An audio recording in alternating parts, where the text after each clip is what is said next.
¿Tenemos una meta clara en la vida? ¿Tiene un sentido de misión tu vida?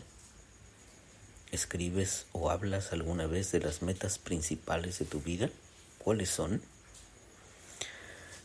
Bueno, casi al terminar el año, a 2 días, incluyendo el día de hoy, antes de terminar 2023, creo que estas preguntas son muy importantes, muy valiosas y sobre todo muy confrontadoras. ¿Tenemos una meta clara en la vida? ¿Tienes un sentido de tu misión en la vida? ¿Escribes o hablas alguna vez de las metas principales de tu vida? Ahora, quizá no es el momento exactamente para hacer toda una lista de nuestras metas, pero creo que sí, por lo menos quedarnos con la pregunta, si realmente tenemos un sentido de misión en nuestra vida. Y Nouwen agrega que cuando la vida eterna es nuestra meta clara, no es una meta distante, es una meta que puede ser alcanzada porque justamente la vida eterna está diseñada para vivirla aquí y ahora. No solamente esperar a que lleguemos a Dios, lleguemos al cielo, pasemos al trasmundo y entonces empecemos a vivir la vida eterna. No, por favor, porque Jesús dijo: bienaventurados los que son pobres en espíritu, porque de ellos es el reino de los cielos. No dijo que sería, dijo que es el reino de los cielos. Y por supuesto que también la vida eterna tiene una dimensión futura, pero la vida eterna se empieza a vivir en el aquí y en el ahora. Por eso Nouwen dice que cuando la vida eterna es nuestra meta clara, no es una meta distante, es una meta que puede ser alcanzada. Y reflexionando en la pregunta que nos hicimos al inicio de este devocional, que si tenemos una meta clara en la vida, o que si tenemos un sentido de misión en nuestra vida, creo que si la vida eterna es nuestra misión o nuestro sentido de misión, pues es algo súper práctico de poderlo vivir hoy, vivir la eternidad hoy, vivir en la relación profunda con Dios hoy. No esperar hasta el futuro, sino ahora. También creo que vale la pena preguntarnos de qué manera esta clase de meta es diferente de las metas que tenemos en general, ¿verdad? Bueno, quizá cuando empieza el año, pues ponemos nuestras metas, no sé, bajar de peso, terminar un diplomado, ahorrar más dinero en el banco, viajar por acá y por allá, en fin, tener nuestras metas, ¿no? Pero cuando estamos hablando de las metas del espíritu, hablando de las metas espirituales, pues esto de vivir la vida en un constante crecimiento de mis experiencias con Dios, creo que bien vale la pena. Y no solo que tiene que ver con el aspecto espiritual, porque no somos seres fragmentados, somos seres integrados o seres integrales. Lo que me pasa en el espíritu repercute también en mi situación física, en mi situación mental y en mi situación emocional. Por eso es tan importante alimentar mi espíritu y desarrollar mi espíritu, porque es, como vamos a decir, el núcleo, la base de la vida.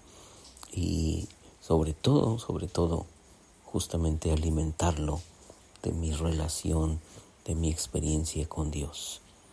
Es lo que encontramos en los que se llamaron los campeones de la fe, ¿no?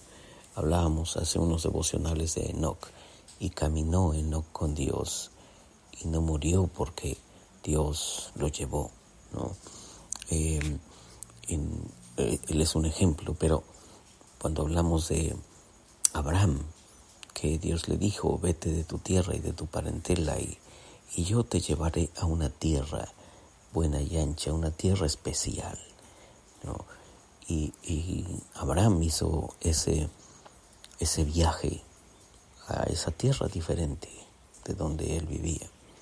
O cuando Moisés se encuentra con Dios allá en el desierto, pues ese día marcó su historia, porque de allí en adelante él empezó un caminar con Dios revolucionario. O Isaías, cuando viene a adorar al templo, puedes leer su historia en Isaías capítulo 6, y entonces él se encuentra con un impactante Dios, santo, santo, santo, ese Dios que él no conocía. Él conocía a un Dios pues de su religión, él venía a adorar y como todo hombre judío religioso, venía a adorar al templo y tener allí sus devociones, pero ese día marcó su historia. Y entonces esa visión que él tiene de Dios, de ese Dios diferente y portentoso, le hace decir, aquí estoy, envíame a mí.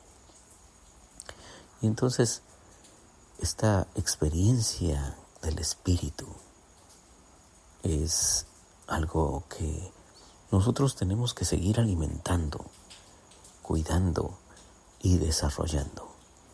¿Te acuerdas de San Pablo, que va caminando hacia Damasco para también hacer allá estragos entre los cristianos? Él está muy enojado porque los cristianos están teniendo un gran avance en sus ciudades y están alcanzando a muchas personas con el Evangelio de Jesús. Está muy enojado porque mucha gente de su propia religión de Pablo se está volviendo hacia el cristianismo, se están convirtiendo en cristianos, entonces está sumamente enojado. Y yendo hacia Damasco se encuentra con la grande sorpresa de que Jesús le sale al encuentro y lo transforma. ¿Quién eres, Señor?, preguntó San Pablo. Y Jesús le contesta, yo soy Jesús, a quien tú persigues. Entonces, de ahí en adelante su historia es otra. De ahí en adelante él empieza un caminar con Jesús totalmente revolucionado. Así es que a un día de terminar el año, creo que bien vale la pena examinar nuestra meta. Si tenemos una misión clara, un sentido de misión en nuestro espíritu, de seguirnos revolucionando con la persona de Jesús, con el ser de Dios, y seguir siendo parte de eso que William Paul Young llama la danza de la eternidad. Bueno, él hace referencia allí a la relación del Padre, Hijo y el Espíritu Santo, esta comunión tan profunda que tienen ellos tres, el Padre, el Hijo y el Espíritu. Pero además dice que nosotros estamos llamados a integrarnos a esa comunidad y a participar de la danza de la eternidad. Definitivamente que participar de esta experiencia con nuestro Padre amado, el Hijo, el Señor Jesucristo y el Espíritu, nos hará seguir creciendo y desarrollando nuestra espiritualidad y viviendo la eternidad aquí y ahora. Soy Víctor Hugo Juárez y espero que este devocional sea de muchísima bendición para ti. Dios te bendiga.